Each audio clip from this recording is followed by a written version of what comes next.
लगभग 150 साल पहले की बात है। ढोलकपुर गांव के एक कोने में एक परिवार रहता था। उस परिवार में था पीहू, उसका बड़े भाई साहुर और उनके मम्मी पापा। एक सुबह पीहू और साहुर घर के बाहर खेल रहे थे और अंदर उनकी मम्मी किचन में खाना बना रही थी। वो थोड़ी जल्दी में थी और तभी अचानक उनके कपड़ों में आग लग जाती है। वो चीख चीख के चिल्लाने लगती हैं। पीहू और साहुर मम्मी की चीख सुनकर भागकर अंदर आते हैं और जैसे ही मम्मी को जलते हुए देखते हैं वो चिल्लाते हैं, पापा जल्दी आओ पापा। पापा भागकर आते हैं, लेकिन मम्मी को बचाने के लिए जैसे ही हाथ बढ़ाते हैं उनके कपड़ों में भी आग पकड़ लेती है और कुछ ही सेकंड्स में दोनों जलकर राख हो गए। पीहू और साहुर सिर्फ देखते रह गए, जैसे पूरी दुनिया ही खत्म हो गई हो।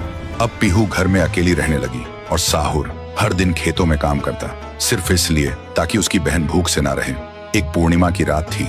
साहुर खेतों से काम करके घर लौट रहा था। तभी उसकी नजर जाती है एक घर की खिड़की पर। वो देखता है एक आदमी किसी का खून कर रहा था। ये देखते ही साहुर के पैर कांपने लगे और जैसे ही वो पीछे मुड़ता है एक और आदमी हाथ में खंजर लेकर खड़ा था। वो आदमी बिना कुछ कहे साहुर पर वार कर देता है। फिर गांव के लोगों को इकट्ठा करते हैं और वही आदमी चिल्लाता है, ये लड़का मेरे घर में घुसकर चोरी कर रहा था और जब मैंने रोका तो मुझे ही मारने की कोशिश की। अब आप लोग ही बताओ इसके साथ क्या किया जाए। गांव वाले गुस्से से भड़क उठते हैं और चिल्ला के कहते हैं, इसे उस पेड़ पे जिंदा उल्टा लटका दो। साहुर गिड़गिड़ाता है, मैं बेकसूर हूँ, मैंने कुछ नहीं किया। लेकिन गांव के किसी ने भी उसकी एक ना सुनी। उधर उसकी बहन रात भर उसका इंतजार करती रही और सुबह जब वो उसे ढूंढने निकली तो देखती है उसका भाई गांव के बीच वाले सूखे पेड़ से उल्टा लटका हुआ है। ये देखते ही पीहू टूट जाती है, जोर जोर से चीखने लगती है और उसकी चीख पूरे गांव में गूंज जाती है। फिर गांव वाले पीहू को भी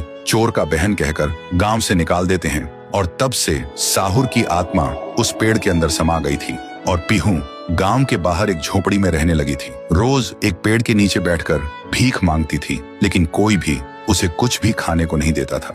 वो बस भूखी पेट पेड़ के नीचे लेटी रहती थी। साहुर भी अपनी बहन का दर्द महसूस कर पाता था, लेकिन वो कुछ नहीं कर सकता था।